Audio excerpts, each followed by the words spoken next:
So much so that psychology says this, that we present a facade, a persona to the world that's not really who we are, but something that will be accepted by those out in the world, right? So, and if we live in and from that persona for so long, we lose touch with who we really are, that authentic self. And what's so great about this song, it's the person that's breaking through. You know, the person that maybe hid and shown away and accepted the shame.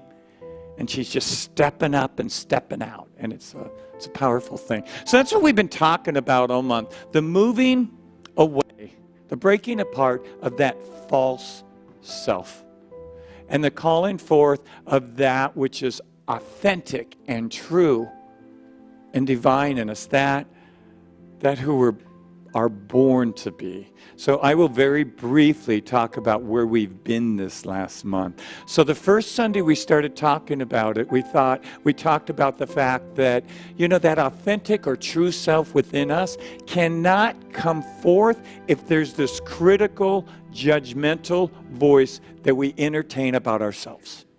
That we tell ourselves that we're not doing it right, that we're not good enough, that we're not deserving. We have that voice going on and running the show.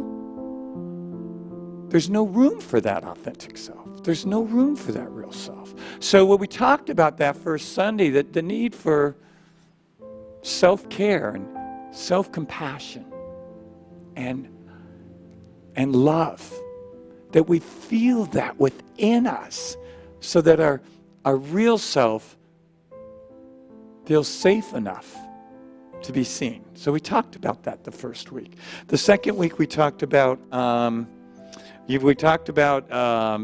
letting go into God's love, just letting go. And we talked about it through the powerful story of the Bhagavad Gita.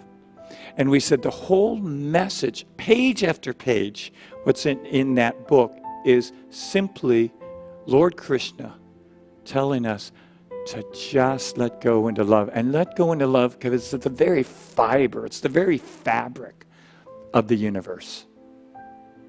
To let go into love. And Lord Krishna says that's how we experience ourselves as real and authentic. When we move from the mind that grasps and holds on to letting go. And then the following week, Gino talked about, the energy of betrayal. That how we betray ourselves, how we set ourselves up, how we maybe listen to that critical voice in us that says we're not enough. So maybe as we start to gain some success or whatever it's called, psychologists call it the saboteur. We sabotage our behavior so that we actually don't get what we want. So it's that part that betrays us. And then last Sunday I talked about the real need to talk about those energetic patterns within us that are negative, that keep us low, that keep the energy low, that drain us of our passion. Those energetic patterns that get triggered from the outside. So what we think is, this person's responsible for how I'm feeling because this person's doing this to me. Or that situation is why I'm feeling how I am. Where really those external things we talked about are just triggers. And that the real work is simply to be attentive to what's going on inside and be with that. So we don't create stories and judgments and blame out there, which the world is full of these days, isn't it? The world's full of that. So that brings us to today. You're like, God, I could have stayed home those 4 Sundays. He just summarized it.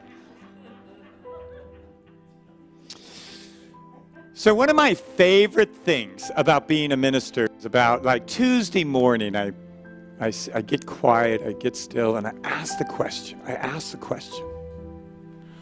what wants to be said through me this Sunday? What wants to be said? I love that. It's kind of a time where I get quiet. I try to get as spacious inside as I can. And I will tell you a couple things about that. For 20 years, I've gotten an answer. I've always gotten an A.